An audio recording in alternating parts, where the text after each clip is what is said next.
بسم اللہ الرحمن الرحیم فلا تغرنکم الحیات الدنیا ولا یغرنکم باللہ الغرور۔ بس یہ دنیا کی زندگی تمہیں دھوکے میں نہ ڈالے اور کوئی دھوکہ دینے والا تم کو اللہ کے معاملے میں دھوکہ نہ دینے پائے۔ وہ کون سی دھوکے بازی ہے اور وہ کون دھوکے باز ہے جو ہمیں دھوکہ دے سکتا ہے؟ دنیا کی زندگی سطح بی میں انسانوں کو مختلف قسم کی غلط فہمیوں میں مبتلا کر دیتی ہے۔ کوئی یہ سمجھتا ہے اور سمجھاتا بھی ہے کہ جینا اور مرنا جو کچھ بھی ہے بس اسی دنیا کا کھیل ہے، بعد اس کے کوئی اور دوسری زندگی نہیں، لہٰذا تمہیں جتنا کچھ بھی کرنا ہو یہی کر دو، یعنی اپنے خواہش نفس کی تکمیل کرو، اپنے نفس کے تابع بنو، ہر وہ خواب پورا کرو، خواہ وہ کیسے ہی طریقے سے ہو۔ کوئی موت کے بعد زندگی نہیں جسے اٹھائے جاؤ گے، اور یہ ایک غلط خیال ہے۔ کوئی اپنی دولت، طاقت اور خوشحالی کے نشے میں ایسے بدمست ہیں کہ وہ اپنی موت کو ہی بھول جاتے ہیں اور اس خیال خام میں مبتلا ہو جاتے ہیں کہ ان کا عیش اور ان کا اقتدار لازوال ہے، یعنی کبھی ختم نہیں ہوں گے۔ کوئی اخلاقی روحانی مقاصد کو فراموش کر کے صرف مادی فوائد اور لذتوں کو مقصود با لذت سمجھ لیتا ہے اور معیار زندگی کی بلندی کے علاوہ کسی دوسری چیز کی طرف کوئی اہمیت ہی نہیں دیتا، خواہ نتیجے میں اس کا معیار آدمیت کتنا ہی پست کیوں نہ ہوتا چلا جائے۔ کوئی یہ خیال کرتا ہے کہ دینوی خوشحالی حق و باطل کا اصل معیار ہے، ہر وہ طریقہ حق ہے جس پر چل کے دینوی خوشحالی نصیب ہو، اور ہر وہ طریقہ باطل جس سے دنیا کی آرائش سے وہ محروم رہیں۔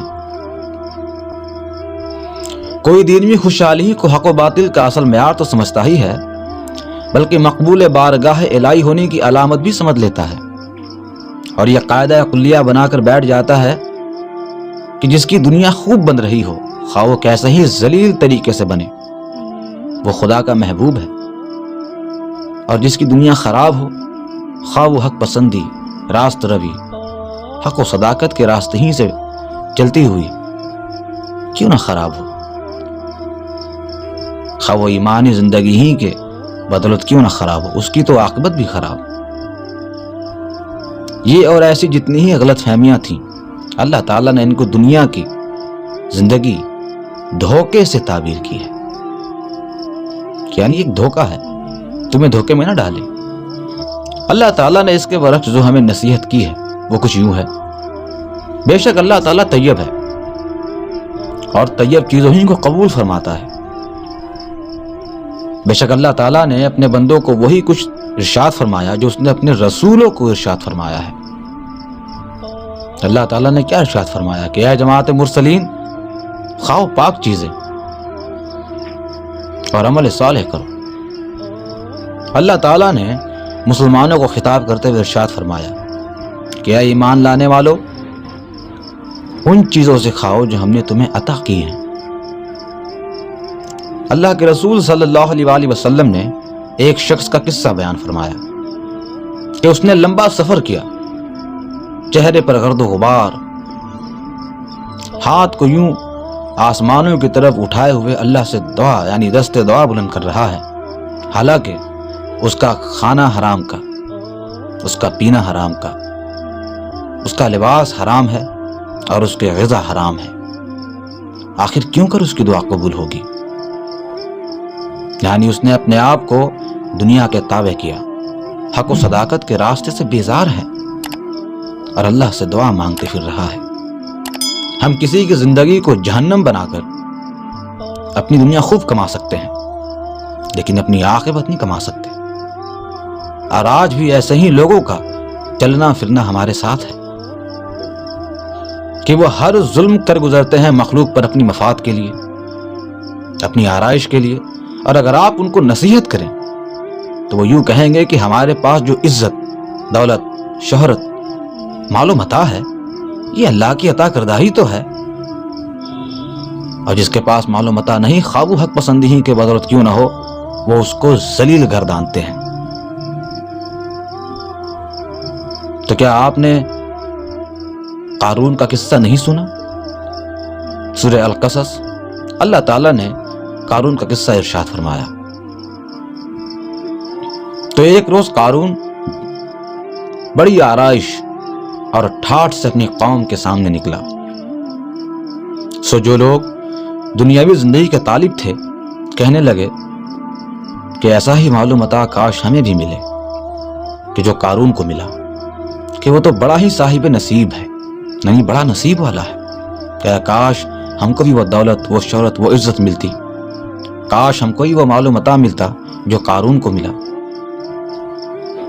لیکن جن کو علم دیا گیا تھا وہ کہنے لگے تم پر افسوس مومنو، اللہ کے پاس جو نعمت ہے وہ اس سے کہیں بہتر ہے، اور وہ صبر کرنے والوں ہی کو ملیں گے.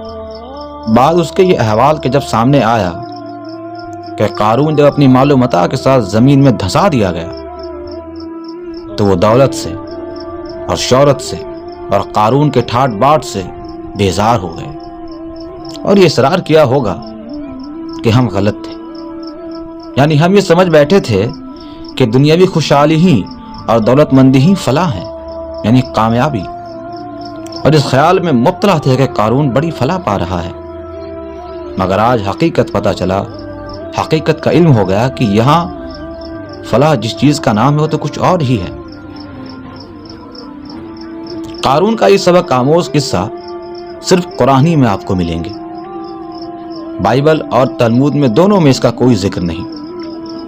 البتہ ان کتابوں میں جو تفصیلات ہمیں ملی ہے وہ بس یوں ہے کہ جب بنی اسرائیل مصر سے روانہ ہوئے تو ان میں سے قارون بھی اپنے قوم کے ساتھ روانہ ہوا، اور اس نے موسیٰ و ہارون علیہ السلام کے خلاف ایک سازش کی.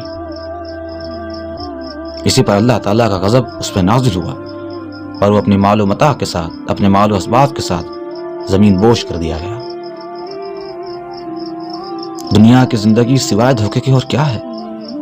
یہاں کی عزت، اس کی شہرت، اس کے نام و نمود، اس کی آرائش و زیبائش، خواب و خیال، حسرتیں، چاہتیں، طاقت، اقتدار، سب دھوکہ. اللہ تعالیٰ نے کتنی اچھی طرح ارشاد فرمایا ہے کہ وَمَا الْحَيَاةُ الدُّنْيَا إِلَّا مَتَاعُ الْغُرُورِ، کہ دنیا کی زندگی دھوکے کے سامان کے سوا کچھ بھی نہیں. یہ ہمیں نصیحت ہے، ہمیں اور آپ کو، کہ ہم اس سے سبق لیں. دنیا جسے کہتے ہیں جادو کا کھلونا ہے، مل جائے تو مٹی ہے، کھو جائے تو سونا ہے.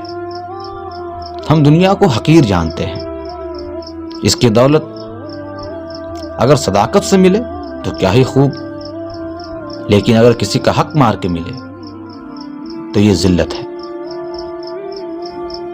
اور ایک روز ہمیں اس کا جواب دینا ہوگا.